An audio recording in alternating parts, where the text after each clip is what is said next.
When you know what you want for the future, you need the present to line up with your goals. UCF Online offers more than 100 fully online programs in healthcare, engineering, criminal justice, and more, so you can get to your future and beyond.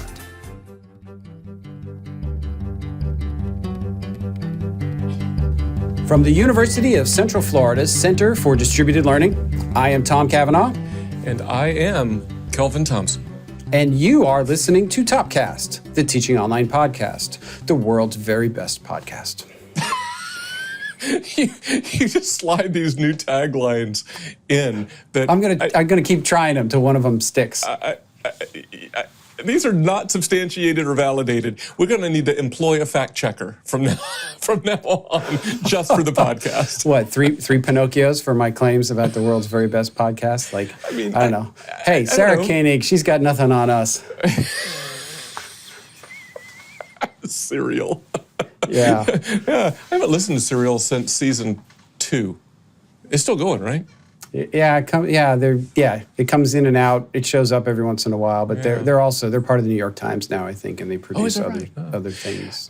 The first 2 seasons were quite good. I enjoyed both of those. Me too. I need to get back to them. It's hard to keep up with all the podcasts, right? People come up with new ones all the time. As we are evidence of, everyone's got one. Let us have a podcast. Yeah. The bar is low. Yeah, that's right. All right. So, Kelvin, I see you sipping on your mug of Joe right there. Oh my gosh, there's a deep cut. The WebCT mug. Wow. Yes, sir. Look at you. And I you don't even have to go into the thematic coffee connection with just that mug. I think I've got a thematic connection, but I will let you go ahead and explain what we're drinking today. What is in the thermos, Dr. Thompson? Well, Dr. Cavanaugh, today's coffee is a single origin Costa Rica from Otis Coffee Company in Winter Garden, Florida. Otis Coffee Company apparently likes to give thematic names to their single origin coffees. They call this one Wine Club. And I don't really know why they called it Wine Club. I assume they gave it that name because one of the tasting notes is red wine. There's no actual red wine, don't get excited, in the coffee, but it's a tasting note. But to me, the name Wine Club put me in mind of the camaraderie to be found among wine aficionados who pursue excellent wines together. And by the way, while we always put links to the episode's featured coffee in the show notes, Wine Club sold out and is no more, so links to different similar coffees from the same roaster will be in the show notes instead. So how is this coffee to you, and could you find a connection between the coffee and today's topic? As usual, you're an excellent coffee sommelier. I like it. It's good. I'm not picking up wine notes in there, and when you say don't get excited, I guess my penchant for a snort or two, it precedes me. We had that alcohol-infused coffee. Yeah, I know, and I did get a little excited about that once. But yeah, right. It's good coffee. Thank you. Connection, I'm not as good with. I have 2 ideas. Okay. Neither one of which you're going to like. One is your mug. So the mug is the WebCT mug, which is a learning management system that we used to be a client of before our friends at Blackboard bought it, and even after. And then the name of this particular coffee is Wine Club. And if there's something that people like to complain about more than to whine about more than the LMS, I don't know what it is. So that's good. I should have come up with that one myself. That was good. I don't think that's the connection. No, I was really thinking more about the camaraderie and the pursuing excellence thing. The pursuing excellence, yes. I was going with that. I did try to think for a moment about, do I dare do a homonym, and do I dare do something about whining? But I didn't go all the way there like you did. But that's everything you said's true. There's a lot of whining involved with the LMS, that's for sure. Yeah. So do you want to introduce our guest? Sure thing. Sure thing. Our guest today is our UCF Center for Distributed Learning, or CDL, colleague, Ms. Kerlene King.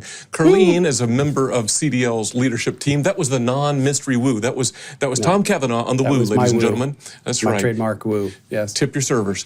So Kerlene is a member of CDL's leadership team and serves as manager of LMS services, with her portfolio including a team of LMS administrators and a team focused on technical support for digital learning tools.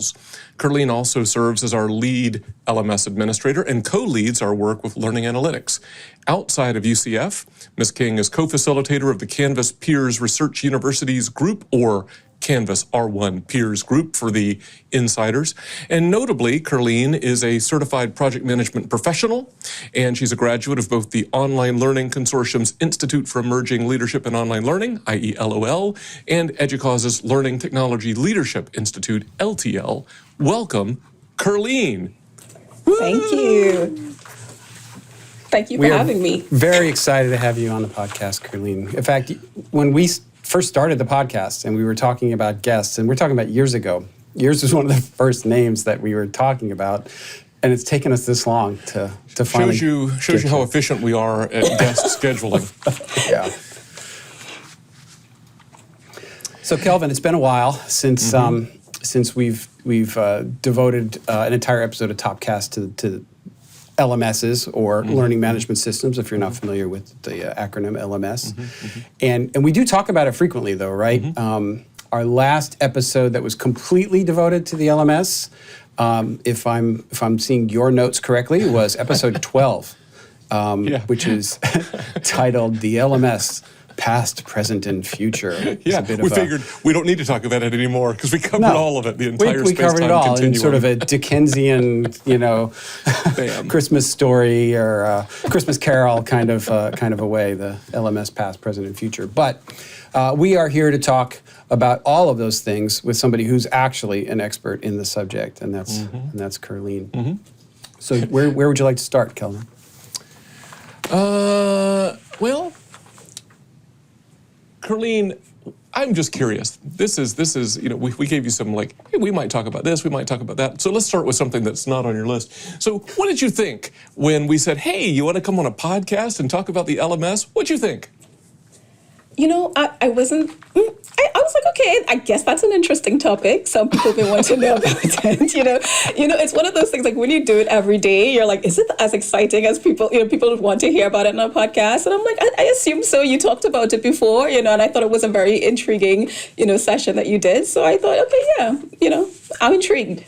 Well, I think you're unnecessarily humble because you know this, because the number of institutions that have come to us, especially after we adopted Canvas, because we were a very early adopter of Canvas, and leaned on our institutional and your specific expertise in trying to set up their Canvas instances, means that they found it pretty interesting. I don't think you can kind of underestimate how important it is for the delivery of online instruction, and even supplemented face-to-face instruction now. I mean, as we're kind of coming out of COVID, it's underscored just how important this modality is, even to just traditional instruction. So I'll start with a question, and this is one that I think we've talked about before, and one that seems to come up a lot, which is this idea, like two competing thoughts. One is that the LMS should just sort of be infrastructure. It's plumbing, right? It's like electricity. It should just sort of be there, but it shouldn't get in the way of what I really want to do. And then the other kind of end of that spectrum is, no, it's like a strategic instructional tool that has certain affordances that you just can't get any other way. And you can use it in a certain way to teach that in some ways is superior to maybe than what you could do face-to-face. The complaints faculty often have is constraining. It forces you into a certain kind of teaching that constrains. But I'm wondering where, from your perch, where you might fall on that spectrum, and if you have any thoughts on that tension. I I kind of see a little bit of both sides of that, right? Because on one hand, I feel like if I'm doing my job well, then the LMS is not at the forefront of the conversation. It's not an interrupter, right? Because at the end of the day, if your goal is to enhance teaching and learning through this platform, then you want the teaching and learning to be the focal point. And so I don't want the technology to interrupt that, you know? So on one hand, I understand that, yeah, I'm okay if it's the plumbing because I would rather everything else, be the present thing. But I would say that in order to get to that point, you have to make it, you have to be mindful about it, right? It doesn't just happen. We do a lot of training here, we do support, you have to think about how can I structure my course in this platform so that you can get to that point. So there's a little bit of both, right? I feel like you do have to pay attention in the beginning. You do have to do some work to get it to a point where it just becomes something in the background that you're not even thinking about. Yeah, I think about it like a referee on a football field or soccer field or something. They're there to enforce the rules, keep the ball in play, make sure everybody's playing fairly, but not to influence the game, right? To kind of go into the background a little bit. This feels like a little bit of an artificial question, but I like imagery. I like metaphors. I'm always come up with, almost can't utter a complete sentence without invoking some illustration or metaphorical idiom or something. So I wondered, Kerlene, do you have like a preferred metaphor or illustration for the LMS and its place in our institutions? I'm when I think about that, I'm almost laughing because you're asking the LMS admin, am I biased? Absolutely. But when I think about it, I feel like it's a linchpin, right? I feel like it's really important and vital to any institution at this point. I mean, even our institution, when you think about the fact that we don't have enough buildings, or you have something like, what happened in the past 2 years where we were able to move online, how valuable, having an LMS and us, because we've been in this space for a while, how much easier it was for us to transition to that space. I think it's absolutely vital now. And I think it's almost expected, right? Because we have students now in K through 12 who are using LMS platforms. So they're almost accustomed to it now by the time they get to higher ed. So I feel it's vitally important to any institution. So I'm almost surprised because I've had conversations with people who are just getting into it, who are just seeing the value of it. But for us, I think, I don't know, I can't see us not having an LMS platform at this institution at all. Linchpin, I like that. Linchpin, okay. Yeah, well, and if we look at the survey data that came out early in the pandemic about tool usage, I mean, a lot of the narrative and the spotlight has been on Zoom and other tools like Zoom, and rightly so. But if you look at the actual usage, the number one thing that was used by faculty was the learning management system. It was like 97% of faculty, and I'm not just talking about UCF, it's like across higher education. So that was, I think, an unsung hero of this particular, worldwide pandemic response. And had it not been so ubiquitous already, like if this was 15 years ago, 20 years ago, try standing up an LMS in an emergency like that, it would have been really hard. So, I think your point's well taken. Well, I have another question about tensions and spectrums. So, I don't know, maybe I'm living in sort of a this or that kind of space in my head right now. But the other one is, I remember when we moved away from WebCT to our current LMS, and you were a big part of that process, Kerlene. And I remember having these conversations with you and others about, okay, this platform, the faculty seem to like it because it gives them an awful lot of flexibility, like they can do whatever they want in some ways.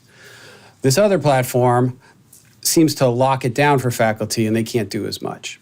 And then on the administrative side, some of the platforms had way more dials and switches for the administrators to customize and do global or local or departmental or even class-based sort of section configurations. And then other platforms didn't have that kind of granular control, but maybe offered other things that were good. And it seemed like there was this tension between control and customizability that I'm not sure we completely navigated. We were at the mercy of sort of what the marketplace had to offer at the time. But I'm wondering if you have a preference, both as an administrator and as someone, in light of your previous comments about kind of the LMS getting out of the way. Right. And I think, as somebody who loves technology and loves tinkering with technology, I love customizability. I love being able to, play with all the bells and whistles. But in actuality, and probably some of this is because I remember being a part of that process, and as we were looking at different tools and, some of them had a lot of bells and whistles, and would that be too confusing and for faculty and whatnot? But going back to the original point, I go back to what's the purpose of the LMS, right? And if it's to enhance teaching and learning, then you wonder if some of those bells and whistles will get in the way of that, because then it adds a level of complexity that, both students and faculty are going to be impacted by every single time they go into the platform. And so to reduce that, you figure, ease of use just makes sense. We can start there. I think it's a good starting point, and that could be a good focal point. I know that we love the fact that we can customize it, and we have the option to customize it. And I think that helps for the faculty, because it's a niche faculty group really who go after certain tools, but the majority are able to function with what's there once what's there makes sense and does what it needs to do. So I think, but I just go back to what's the purpose? If it's let's not let the technology get in the way of what they need to do. And so for that, I would go with ease of use. Though it's hard because I love technology, so I love tinkering with new things and seeing all the bells and whistles. And I understand too that you can use some of those things to enhance the teaching and learning, to enhance the content. So there is value in having some of these, what we call LTIs or add-ons to the platform. But at the core of it, just if that works well, I think we'll be okay.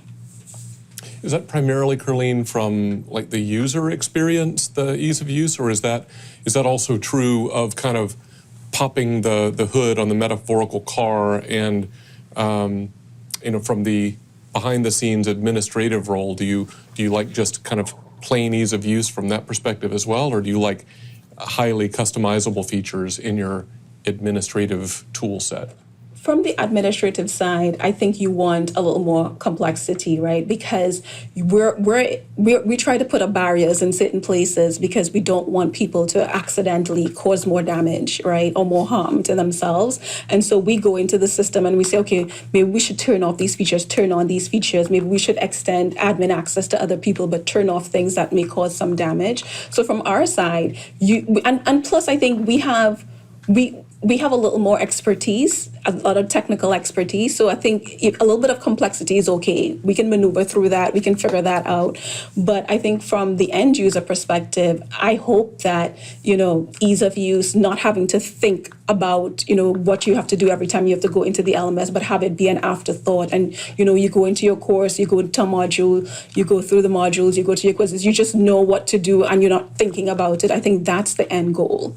But like I said before, it takes work to get to that end goal, right? For us to get to that end goal, we had to turn on some bells and whistles in the background so that it looks like this to you.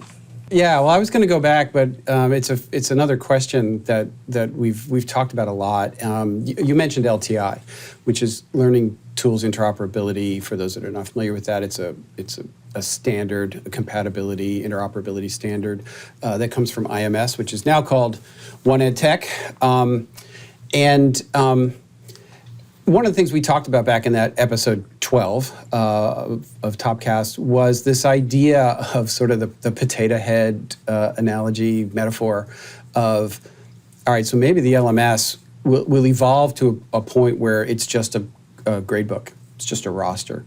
And then through standards-based integrations, you plug in different tools from various providers to assemble the LMS that you like the best. So maybe you pull in a discussion board from one LMS and a quiz tool from another, and they all kind of get plugged together in a way through these open standards so that it really does become, Legoized in a way. We haven't quite reached there. And I wonder if you think we will, and if you think that's a good idea.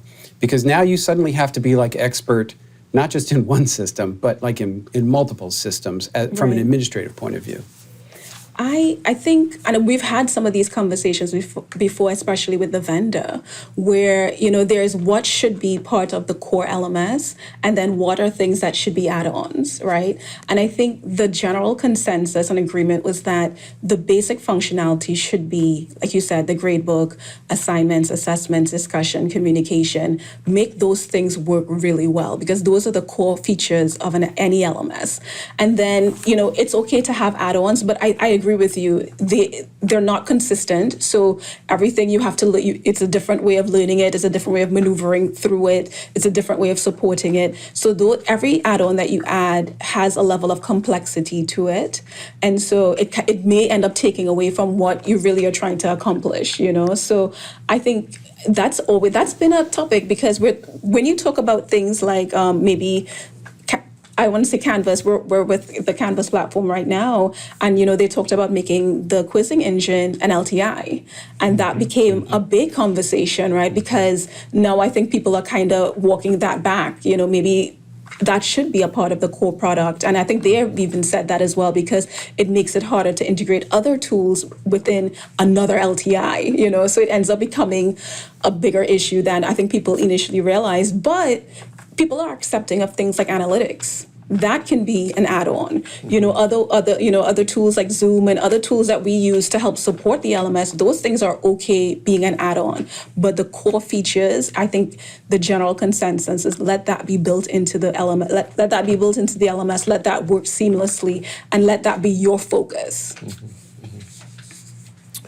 Extending that a little bit, and maybe as we begin to at least see the runway on the horizon, and begin thinking about wrapping up,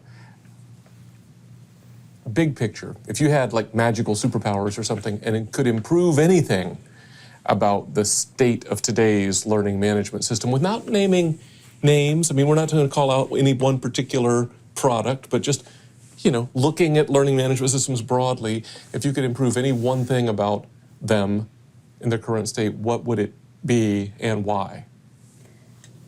I think the biggest thing would be better insight into how it's being used. I was even thinking about like a futuristic thing, like using AI to tell a faculty member, hey, that last quiz that you did, question 3, 73% of your students got that wrong. Maybe that's a question that you may need to look at. Just some like a little prompt here and there, because you have you have the data. You're collecting tons of data, but we just don't get that level of insight to be able to do something actionable with it.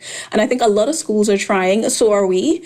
And but we haven't gotten to that point yet where we're able to make those kinds of decisions and show a faculty member how students are maneuvering through your class, so that if you're asking yourself, like, how should I, use the same structure next semester, but you realize students are just jumping from, an item that says you have an upcoming quiz, and they just jump to that versus going through your modules and going through all the articles and videos that you've put into the course so they can better understand, the topic. You realize they're jumping around and not doing those things. Then that might be good to know, as you're building out your courses and stuff like that. So that's what I think about. I think that would be certainly helpful. And of course, we look at it from the student perspective as well. How can we use that information to help them be better and, maybe turn in their assignments on time. At one point, Canvas had a tool that I think we were part of the pilot where they would nudge students. And they talked about how much that benefited a lot of students and the impact it had. Just a simple nudge to say, hey, you have an assignment coming up, but that was based on data that they collected over time. So I would love to see more of that in the future. Amen. Yeah, I couldn't agree more. Yeah, the insights and the proactive use of data within these systems, we have not completely leveraged to the benefit of faculty and students. Yeah, totally agree. So Kelvin, I'm looking at my cup and my timer, and I'm thinking this might be a good place to sort of wrap things up. Yeah, that sounds good. Shall I try to put a button on the bow on the runway? Yeah, whatever. Throw them all in there, all the metaphors. Yeah. That's right. Well, perhaps we might say that the learning management system is still, red alert, it's still core to the work of online education. To make use of this platform as a strategic institutional tool, we need to cultivate a vision for strategic use and to invest in appropriate staffing and support to carry out that vision. How's that? Yeah, definitely. And when it comes to appropriate staffing, you couldn't ask for better than Kerlene King. Thank you, Kerlene, for being on the podcast. It was really a pleasure to have you here to talk about the LMS. Absolutely. Thank you for having me. Sure. So, I guess that'll do it. Thank you for the coffee, Kelvin. Until next time, for Topcast, I'm Tom. I'm Kelvin. See ya.